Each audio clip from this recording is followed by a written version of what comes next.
Today we're going to work on planing down the edges of our boards so that instead of having this little valley where all the boards meet up, instead of that we'll have something more like this where the seam is almost imperceptible because it's flat. You see, most of the lumber that you buy at a store has been surfaced, meaning it's gone back through the mill and it loses about 1/4 inch on each side that's been surfaced, and also it comes out with this slightly rounded edge on it called a bull nose. Not entirely sure why they do that, outside of, I don't know, it makes it a little bit nicer to handle, prevents you from cutting your finger, I guess. So what we want is something more like this, with nice sharp hard corners and flat edges, so that when we join the boards together that you don't have that little void formed by that bullnose. One thing that I've discovered is, I don't know if I'd call it essential, but it's really nice when you're using a planer to have your work pretty well stable. If you're fighting your board trying to go all over the place while you're planing at it, it's just miserable. We'll just put it that way. I have here kind of a hokey setup with a vertical piece of wood clamped to the leg of my sawhorse that just goes up a little bit higher, and then I have my my workpiece clamped to that so that this is nice and steady. It's time to get rid of this bull nose.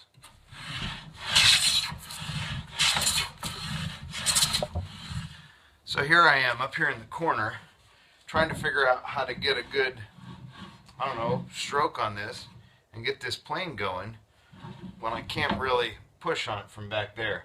Then it occurred to me the other day, I was talking to a fellow woodworker friend of mine. This guy's probably a day or two advanced from me, and he was talking about using a Japanese plane, which, if you're into woodworking much at all, you may know that a lot of the Japanese tools work somewhat backwards from what we Americans think is standard, in that there's a lot of the saws, I don't know if it's all of them or not, but a lot of the saws work on the pull stroke rather than the push stroke, and there are planes that do the same thing. So why not use this Bailey plane backwards?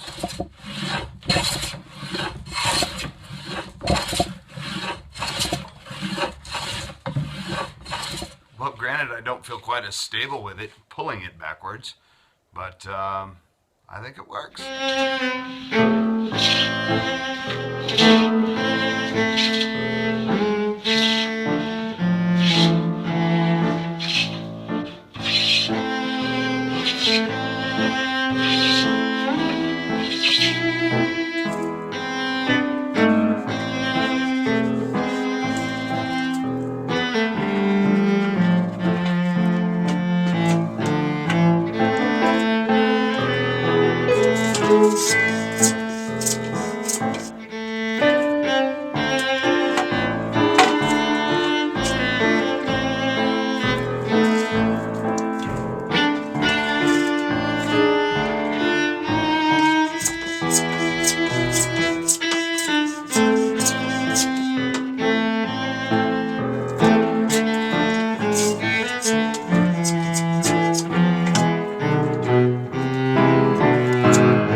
Now with that all finally fit together, it's time to go ahead and cut the board for the end. Now this is just a 2x4. It's actually a 2x4 with some pretty cool looking grain to it, and it's not what I intended to use for this. My intention was to split a 2x10 with the handsaw and have that be the end piece, make it just a little bit longer. I think it would be, overall it would be about 2 inches longer than what I get with the 2x4. But the problem is these knots. I was maybe a little bit less selective than I should have been when I was choosing my lumber, and this one right here is a big problem. Since I would be splitting this and then chiseling mortises into that surface, well, that knot kind of causes a problem. And so, with all that said, it's going to be this 2x4. I'm going to lose, like I said, about 2 inches of length in the table overall. That still makes it an 84-inch table. It'll be okay. And if there was any measurement or line that will demand precision on this build, it will be this line. Mark 2 inches here. And then with the what will be the end piece, I'm going to clamp it on here.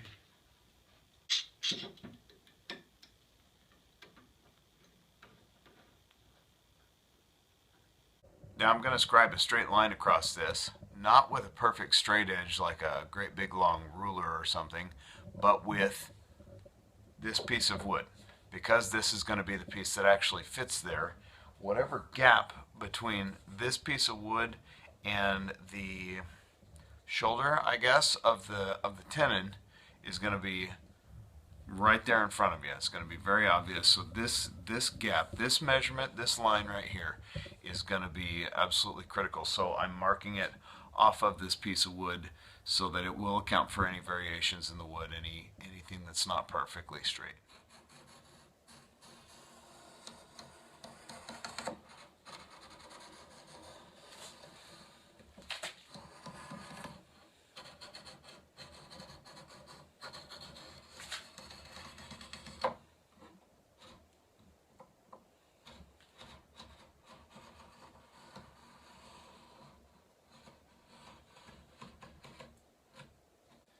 And that about does it for this stage of the game.